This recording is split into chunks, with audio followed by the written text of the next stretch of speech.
Hello everyone. Today we will see the concept of parameterized n surfaces and n surfaces in Rn plus k.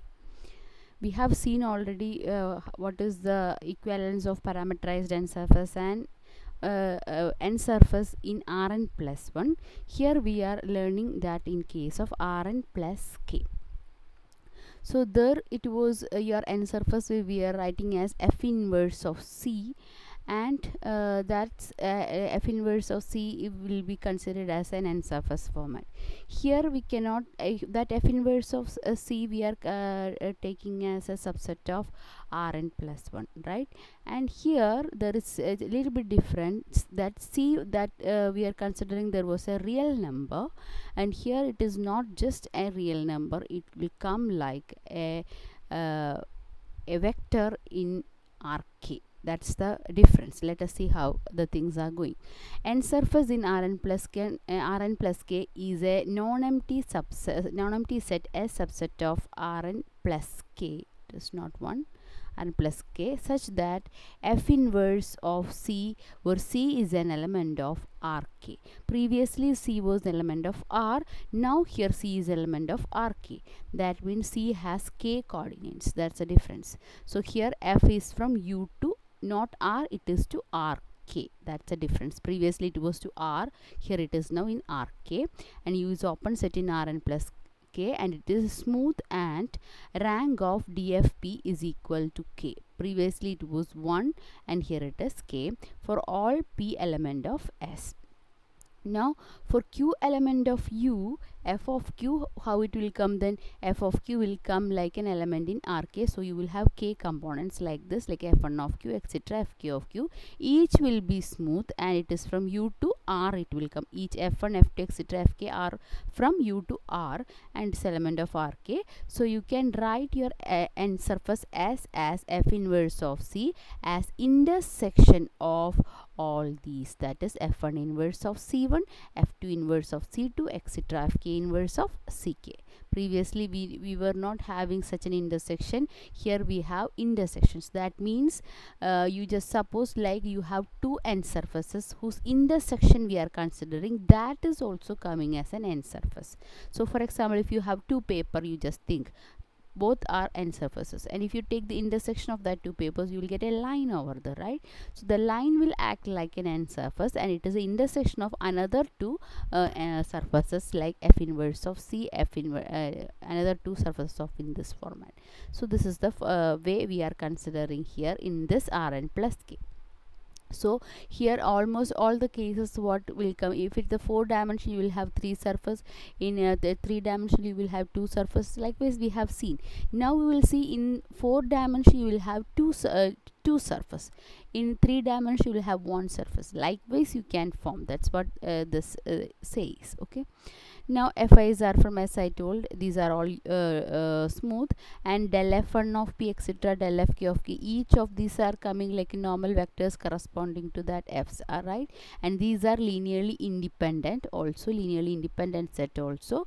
So df p equal to that is actually by definition what we can write, that is a Jacobian, right? It is a Jacobian of f. So you can write this as the derivative. This each columns will come as dou f1 of p, etc., dou fk of p, and s is the intersection of what you can say n plus k minus 1 surfaces. That means all these surfaces are coming like n plus k minus 1 surfaces, and at the intersection points normal directions are linearly independent. So these n plus k minus 1 surfaces, where they intersect, that intersecting points, if you consider at that points, these normal vectors are going to be linearly independent. You have different f corresponding whatever comes that are linearly independent. Now using this fact, you can say tangent space also. Tangent space we are notating by sp. Sp you can write it as intersection of f1 inverse of c1 p intersection, etc., intersection fk inverse of ckp. That is like just consider this like an n surface. So what will come? Sp SPs like all the tangent spaces of each of this F, that each of this n surface will come n plus k minus 1 surface. All these are n plus k minus surface tangent spaces. So SP is coming like, if for P element of S, SP is coming as intersection of all those tangent spaces together. So for V element of Rn plus 1, Rn plus k, del Fi of P dot V will come equal to 0 for I is equal to 1 to etc. up to n. So here for each normal directions del Fi, this dot product with V will come as equal to 0 if V is coming in this tangent space. So this tangent space is coming in the intersection of all this n plus k minus 1 surfaces. Okay, for example, if you take a fourth dimensional space and you will have 3 surfaces in that, so you will take 3 surfaces whose intersection I'll take, that will come like a 2 surface. So in the intersection part, whatever points comes at that point, if you take the tangent space, that will be definitely normal with or orthogonal with all the normal direction vectors of both the ends and 3 surfaces, or in 3 surfaces. So that's what they are telling here also. So it is going to be, this V is going to be orthogonal with all the del Fi. Okay, and the normal space means what? It will be the it will be spanned by all these normal direction vectors. All these are all normal direction vectors of corresponding n plus k minus 1 surfaces whose span I am taking. Okay, and that will come as the normal space for this intersecting n surface, that is the n which is a surface, we are n surface in Rn plus k. Okay, so for the n surface, the normal space will come as SP per, which is spanned by all these vectors, and tangent space is the collection of vectors such that it should come orthogonal with each of the del Fi. So these are generalized concept, and previously we had only one dimension for this. Here it is not just one dimension, you have dimension with different dimensions are coming, k dimensional it is. Okay, now we have a theorem. The theorem statement says, let S be an n surface in Rn plus 1 and let F from S to Rk, then F is smooth if and only if F circle phi from U to Rk is smooth for each local parameterization phi from U to S. So this is a special theorem. A little bit higher thinking level is needed to understand this theorem. I'll just explain once. I hope you get some idea minimum from this, and this we are using in the next theorem also to prove the next coming theorem as well. So here S is an n surface in Rn plus 1. Here we are coming back to Rn plus 1. Instead of k we have 1 here. Okay, just remember. And let F from S to Rk, F is from S to Rk, then F is smooth if and only if F circle phi from U to Rk is smooth for each local parameterization phi from U to S. So for each local parameterization this should be true. That's what we have to prove. So here first here it is if and only if, we both side we have to prove. First let us suppose that F is smooth, then F circle phi is also smooth. Why? Because phi is a smooth parameterization and F is smooth, we have assumed. So the composition of two smooth function is again smooth, so automatically F circle phi is also smooth. It is a quite direct result. And on the opposite we have to prove the statement. Now what do you have to suppose? F circle phi is smooth for each local parameterization phi you are assuming. Then we have to prove that F is smooth. That's what. So what you will prove is, you will find an extension for this F, and that extension is smooth, we will say, then automatically F will be smooth. That's the pattern of the theorem. Okay, so first of all we have assumed like, or supposition is F circle phi is smooth for each local parameterization. Now let us see. For each P in S, we are taking phi P from UP to S. UP is an open set. Okay, P is an element of image of phi P. Okay, image of phi p means what? It is coming in S. Okay, then phi p is a local parameterization of S. So corresponding to this open set, we are getting an image in S. So it is locally parameterizing your S. Some local part of S is parameterized using this phi p. Okay, and p is element of S, and up is an open set about p. Okay, now let psi p from up cross R to Rn plus 1 defined by psi p of q comma s equal to phi p of q plus s into n of phi p of q, where n is orientation on S. Okay, so let us define your psi in this format, and it is about p we are taking, or we about a point in S we are taking. Okay, now by theorem 2 we know that we can find an open set. That theorem 2, hope you remember the statement. So if you want, I will show you the theorem statement now once again. So theorem 2 statement: phi from u to Rn plus the parameterized and surface in Rn plus 1 and p is element of u, then there is an open set u1 in u about p such that phi of u1 is n surface. So this statement we are going to use here. So what we can say?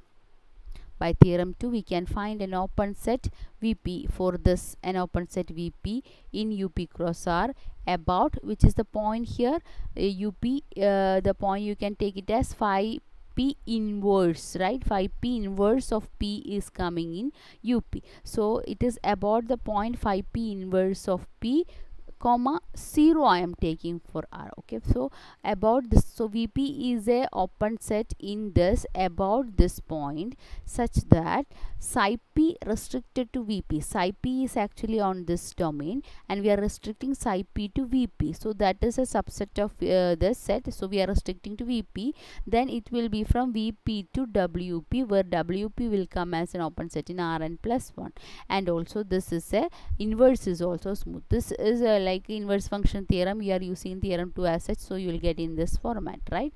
So we are applying theorem 2 here in this format. Then by shrinking Vp, if necessary, assume psi p of q comma as element of S. Psi p, what it is psi p? You just think psi p of q comma S is a Rn plus 1. Okay, and it is element of S for q comma S element of E, if and only if. When it will come in element of S, it will come in S when it should come, this part should come go as 0, because phi p is mapping to S.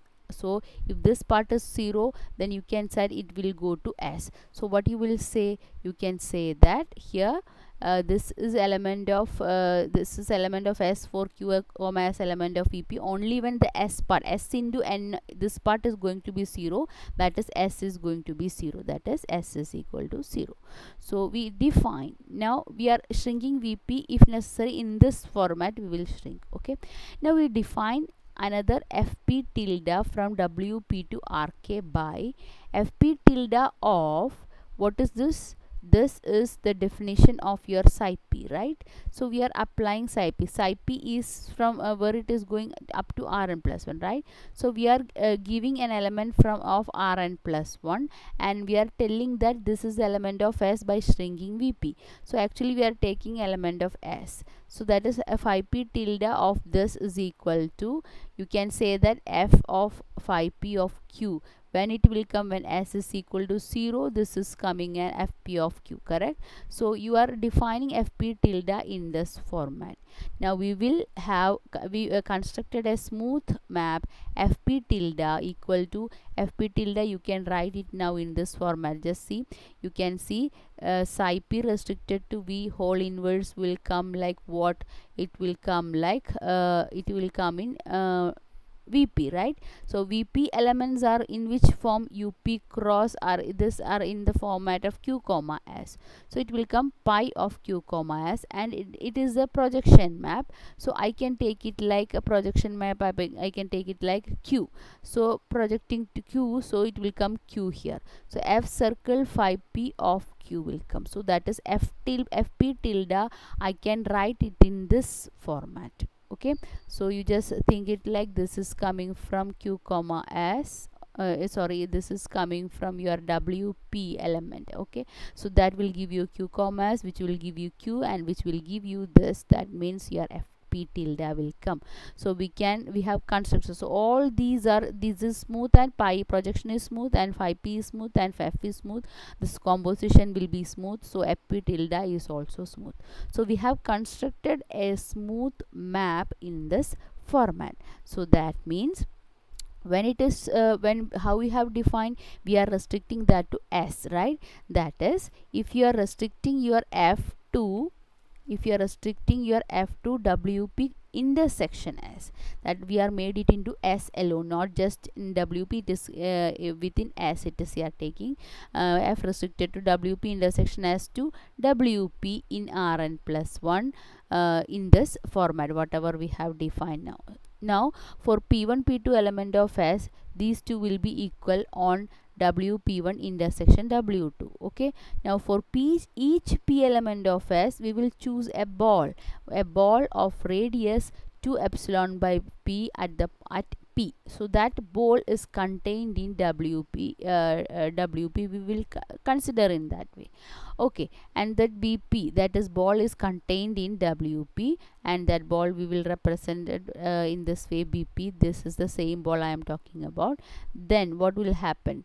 Then phi P1 Q1 plus S1 into N of phi P1 Q1 equal to this. So these are two are coming from, but this is the domain part. All right, these are two equal, right? Then what will happen? It should happen for Q1 S1 element of which ball we have to take from P1, it is taking, right? So BP1 and BP2, these are the two balls that you can consider, and these 2 points should come from where?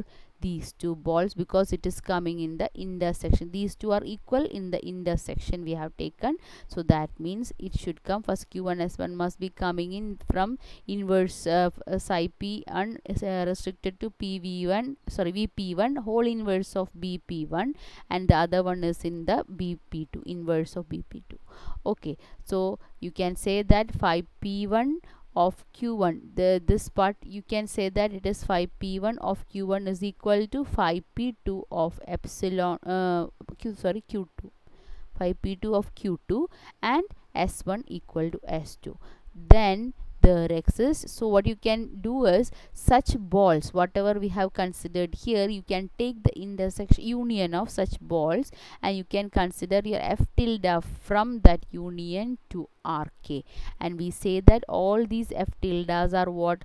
All these are F tildes are smooth. So this is a smooth extension of your function F. So if F tilde is smooth, then F is also smooth, because this is an extension of your function F. So extension is smooth means the other function is also smooth. That's a theorem says. So only part we have done here is to prove F is smooth, we have found an extension for F, that is F tilde, which is constructed from wherever we have done from the theorem 2, we have created an FP tilde from this definition, and using the combination whatever we have done here. So we are defining in this way. So this is actually coming when S is equal to 0. This definition is possible when S is equal to 0. So F, these two are actually F equivalent to F. This is in that one ball we are considering at that point P, and such each point we are considering balls, and all those balls intersection if you consider union if you consider, that will be a big set, and in that set whatever F tilde is defined, which will come as an extension of that F. So this is like a restriction of F to WP intersection as FP tilde. Likewise all FP tildes we are considering, and the corresponding balls we are considering, then we are getting the other extension for F. Okay, hope you got some idea of the theorem. You just go through the text as well to get clear idea of it. Now we have theorem 4. It is inverse function theorem for n surface. A statement is very important. Proof also asked for the examination. Here we have two n surfaces, S and S tilde. These are two n surfaces, and we have defined a map psi from S to S tilde. be a smooth map. And suppose P is an element of S, you just think like these are two planets. That's what you, it will be easy to understand. Okay, S is the one planet, S tilde is another planet, so two n surfaces, and we are taking one point P from one planet and we are mapping that to another planet, such that d psi P sp to S tilde of psi of P. So here one tangent if you take, it will go to another tangent in the S tilde at the point that corresponding to P, whichever map comes in the other S tilde, that point we are considering, at that point the tangent vector it comes, and this is non-singular we are supposing. Then there exists an open set V about the point P in S and an open set W about the point psi of P in S tilde, such that psi restricted to V is an diffeomorphism from V onto W. What is diffeomorphism? You might not have learned this term. Diffeomorphism means a smooth map with a smooth inverse, that is called a diffeomorphism. So here what you have to show, psi restricted to V is a diffeomorphism, means psi restricted to V is a smooth map and psi restricted to V inverse is also a smooth map. So here in short what is actually happening, we have two n surfaces and you are mapping one point of S to another point in S tilde, that is psi of P. Then the tangent space also d psi P from SP to S psi of P tilde is non-singular they are taking. Then what we are saying is there exists open set about P and open set about psi of P in both n surfaces, such that when you restricting psi to V, then that will be a diffeomorphism from V on to W. So it is like an isomorphism coming there, and the inverse exists, both inverses exist here. Okay, so that's what we have to prove here. We are using the inverse function theorem obviously, but what we are going to do, let us see. Let us do the parameterization. First we are doing local parameterization, phi 1 from u1 to S and phi 2 from u2 to S tilde. These are the local parameterizations of S and S tilde. With what is happening is P is element of what will come, it is in S it is told, so I tell it like phi 1 of u1. So we are considering the local parameterization in such a way that P will come inside phi 1 of u1 and psi of P will come in phi 2 of u2. Then you just see this combination, phi 2 inverse circle psi circle phi 1, it will be definitely from where to where, u1 to u2, right? And all these are smooth, so this combination is also smooth. Then and also d of phi 2 inverse circle psi circle phi 1 at phi 1 inverse of P you can write in this format, right? This is default, you can write in this format, and this is non-singular by theorem 1. Okay, and in the first theorem of this chapter we have we have done like this is one smooth map. If it is given, you can say that whose tangent differential is also is non-singular, so that technique we are used here. So this is non-singular. Then you can apply inverse function theorem.